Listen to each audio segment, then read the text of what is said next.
السلام علیکم ورحمۃ اللہ تعالی وبرکاتہ۔ کتاب نصاب التجوید، سبق نمبر 12، صفحات 42 تا 44۔ ادغام کا بیان۔ ادغام کی بنیادی طور پر 3 قسمیں ہیں جو کہ مدرجہ ذیل ہیں۔ نمبر 1 ادغام مثلین، نمبر 2 ادغام متجانسین، نمبر 3 ادغام متقاربین۔ سب سے پہلے ادغام کے بارے میں معلوم ہونا چاہیے۔ مدغم اور مدغم فیہ کو اس طرح ملایا جائے کہ دونوں مشدد ادا ہوں، ادغام کہلاتا ہے۔ نمبر 1 ادغام مثلین، دو ہم مثل حروف کا جمع ہونا۔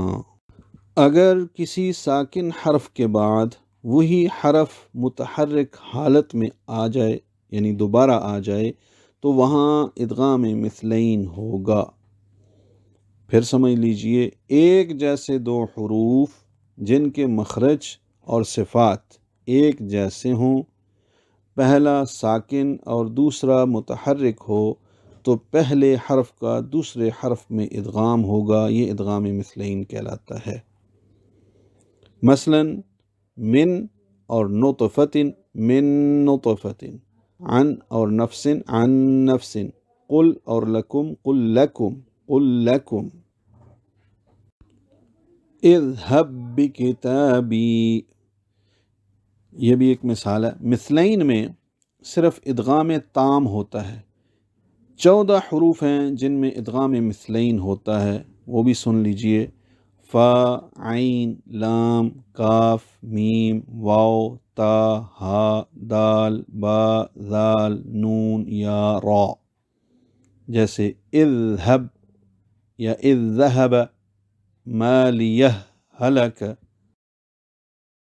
موانع ادغام، مثلین میں موانع ادغام حروف مدہ ہیں۔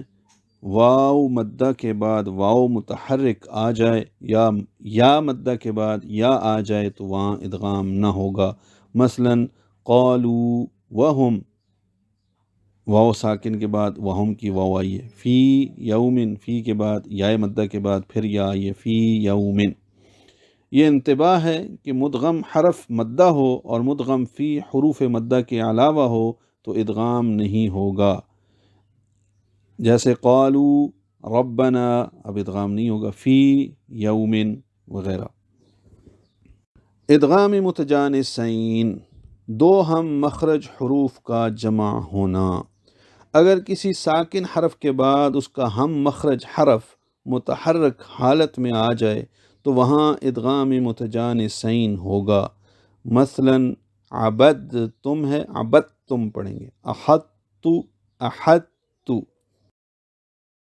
یہاں طا کا ادغام تا میں ناقص ہو رہا ہے، جیسے احدت، طا ساکن پھر تا، بسطت، طا کا ادغام تا میں ناقص اس لیے ہوتا ہے کہ طا یعنی مدغم کی صفت استعلاء، ہم صفات پہلے پڑھ چکے ہیں، اور اطباق، استعلاء اور اطباق باقی رہ جاتی ہیں، جبکہ قلقلہ کی صفت ختم ہو جاتی ہے، تو ان حروف کا آپس میں ادغام ہوتا ہے، ادغام ناقص۔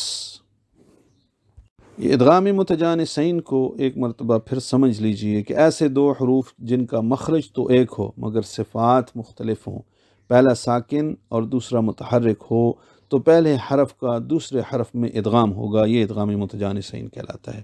جیسے ثا، ذال، وا، متجانسین میں ادغام تام اور ادغام ناقص دونوں ہوتے ہیں، جیسے تا کا دال میں اثقلت دعوا اللہ، ثا کا دال میں جیسے یلحث ذالک ہے، یلحث ذالک، تا کا طا میں جیسے وقالت طائفہ، دال کا تا میں قد تبین، ذال کا ظا میں جیسے اذ ظلموا، با کا میم میں جیسے ارکم معنا، ان سب حروف میں ادغام تام ہوا ہے۔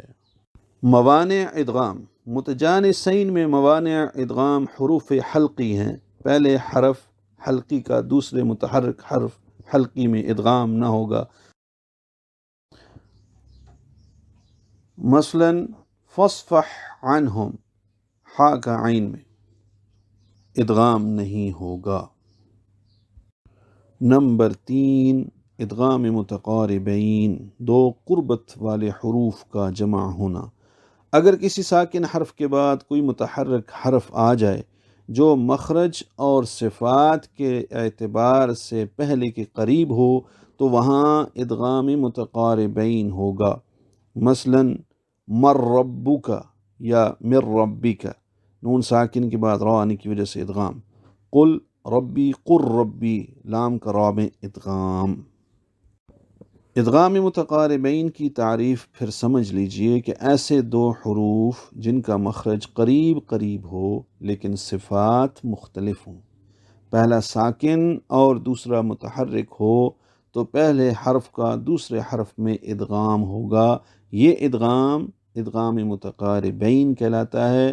متقاربین میں ادغام تام اور ناقص دونوں ہوتے ہیں، جیسے لام کا را میں، یعنی قر ربی پڑھا بھی ہم نے، بر رفعہ اللہ، نون ساکن کا را میں، جیسے مر رحمتہ، یہ ادغام کامل تام ہے۔ نون کا لام میں علم، نون ساکن کے بعد لام، علم تفعلوا، ان حروف کا ادغام تام ہو رہا ہے۔ اسی طرح نون کا واو اور یا میں ناقص ہوتا ہے، جیسے من ولی، من یشاء، من یعمل، ناقص اس لیے ہوتا ہے کہ اس میں نون کی صفت غنہ باقی رہتی ہے۔ موانع ادغام، متقاربین میں مانع ادغام ثقل کا نہ پایا جانا ہے۔ اگر دو قربت والے حروف کے پڑھنے میں ثقل نہ پایا جائے تو وہاں ادغام نہیں ہوگا۔ مثلا قلنا، لام اور نون کا اظہار۔ جبکہ یدرککم میں قاف کا کاف میں ادغام تام اور ناقص دونوں ہوتے ہیں، لیکن تام اولا ہے۔ فائدہ بھی سمجھ لیجئے، متقاربین میں مدغم حروف حلقی میں سے ہو تو پھر ادغام نہیں ہوتا۔ اسی طرح مدغم حروف حلقی اور مدغم فی حروف حلقی کے علاوہ ہوں پھر بھی ادغام نہیں ہوتا، جیسے لا تزغ قلوبنا۔ اسی طرح لام کا ادغام نون میں نہیں ہوتا، جیسے پہلے پڑھ چکے ہم قلنا۔ لیکن سورۃ یاسین، یاسین والقرآن، اور سورۃ القلم، سورۃ النون، نون والقلم میں علامہ جزری کے نزدیک اظہار اور ادغام دونوں جائز ہیں، لیکن علامہ شاطبی کے نزدیک صرف اظہار ہے۔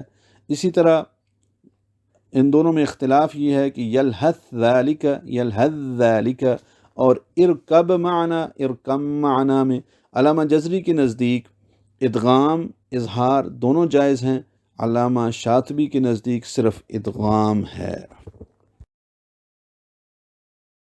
قراء کے اختلاف و اتفاق کی بنیاد پر ادغام کی دو قسمیں ہیں، نمبر 1 ادغام واجب، نمبر 2 ادغام جائز۔ ادغام واجب، ادغام کے دوران اگر پہلا حرف خود ہی ساکن ہو تو تمام قراء کے نزدیک ادغام کرنا واجب ہے۔ اس کو ادغام واجب کہتے ہیں اور ادغام صغیر بھی کہتے ہیں، جیسے یدرککم، کاف کا کاف میں ادغام۔ ادغام صغیر یعنی ادغام واجب کی تعریف پھر سمجھ لیجئے کہ اگر مدغم ساکن ہو اور مدغم فی متحرک ہو تو یہ ادغام صغیر کہلاتا ہے۔ اس ادغام کو جیسے پہلے بتایا ادغام واجب بھی کہا جاتا ہے۔ مثال اس کی کانت تعبد، تا کا تا میں ادغام صغیر۔ ادغام صغیر کے لیے مدغم کا ساکن اور مدغم فی کا متحرک ہونا شرط ہے۔ نمبر 2 ادغام جائز، ادغام کے دوران اگر دونوں حرف متحرک ہوں تو پہلے حرف کو ساکن کر کے جو ادغام کیا جائے اسے قراء کے اختلاف کی وجہ سے ادغام جائز کہتے ہیں، اور اس کو ادغام کبیر بھی کہتے ہیں۔ یہ ادغام پورے قرآن کریم میں 6 جگہوں پہ ہے، یہاں پہ 5 لکھا ہوا ہے، 6 جگہوں پہ ہوا ہے، اور ایک لفظ 2 مرتبہ ہے، اس لیے 6 جگہوں پہ ہے، 5 الفاظ ہیں۔ الفاظ یہ سن لیجئے، اتأمرونی، اصل میں تأمرونی، تأمروننی، تأمرونی بنے گا. اسی طرح اتحاجونی ہے، اصل میں اتحاجوننی تھا. مکنی لا تأمننا، یہ لا تأمننا تھا. لا تأمننا نعما، یہ دو جگہوں پہ ہے. سورۃ البقرہ اور سورۃ النساء میں لفظ لا تأمننا دو طریقوں سے پڑھا جاتا ہے، ادغام مع الاشمام اور اظہار مع الروم. اس کو ہم لا تأمننا بھی پڑھ سکتے ہیں، اور اشمام کریں گے تو من جب پڑھیں گے نون سے ملائیں گے، غنہ کریں گے، اس وقت ہونٹوں کو آگے لائیں گے، واو کی شکل یا شیپ بنائیں گے ہونٹوں کی نا تمام، تو بنے گا لا تأمن، یہاں پہ ہونٹ آگے آئیں گے، لا تأمننا. مدغم اور مدغم فی کے اعتبار سے ادغام کی اقسام: نمبر 1 ادغام ناقص، نمبر 2 ادغام تام. ادغام ناقص پہلے بھی میں اس کی تعریف کر چکا ہوں. ادغام ناقص، ادغام کے دوران مدغم کی کوئی صفت مدغم فیہ میں باقی رہے تو اسے ادغام ناقص کہتے ہیں. مثلا میں یقول، اب یا میں نون کی آواز، نون کی یا میں آواز مدغم ہو رہی ہے، میں نون کی آواز باقی رہ رہی ہے، اس لیے ادغام ناقص ہے. بسط، یہاں پہ تو کی صفت باقی رہ رہی ہے، اس لیے تا میں ادغام ہو رہا ہے تو ادغام ناقص ہے. نمبر 2 ادغام تام. ادغام کے دوران یعنی ادغام تام کے دوران، کسی بھی ادغام کے دوران مدغم کی کوئی صفت مدغم فی میں باقی نہ رہے تو اسے ادغام تام کہتے ہیں. جیسے من لدنہ، اب میم کو لام سے ملا رہے ہیں، من لدنہ ولم یکن لہ کفوا احد. پھر سمجھ لیجئے ادغام تام کی تعریف: مدغم کو مدغم فی میں اس طرح ملانا کہ مدغم کی کوئی صفت باقی نہ رہے. جیسے یسرف فی، فلا یسرف فی القتل، دونوں فا ملا دیے. ادغام ناقص کی تعریف: مدغم کو مدغم فی میں اس طرح ملانا کہ مدغم کی کوئی صفت باقی رہے. جیسے می یومی، جیسے میوال، این یضرب. مدغم اور مدغم فی کے اعتبار سے ادغام کی 3 قسمیں ہیں جو کہ آج ہم نے مکمل کی ہیں: ادغام مثلین، ادغام متجانسین اور ادغام متقاربین. سوالات: سبق نمبر 12، ادغام کی بنیادی طور پر کتنی قسمیں ہیں؟